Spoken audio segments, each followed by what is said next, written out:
Good news para sa mga pasyente sa public hospitals.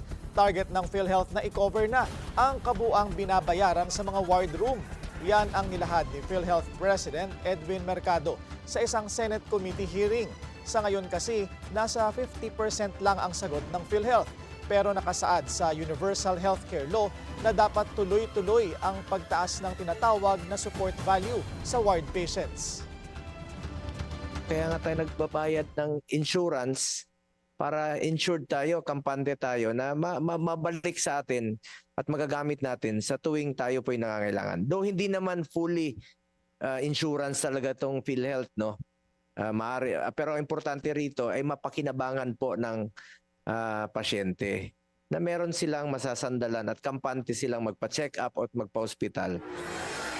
Nanawagan din si Senador Bongo na asikasuhin ang maliit na porsyentong coverage ng ahensya sa mga private hospital bill. May mga natanggap kasi siyang ulat na minsan wala pang 1% ang nababawas sa total bill ng pasyente ng mga pribadong ospital.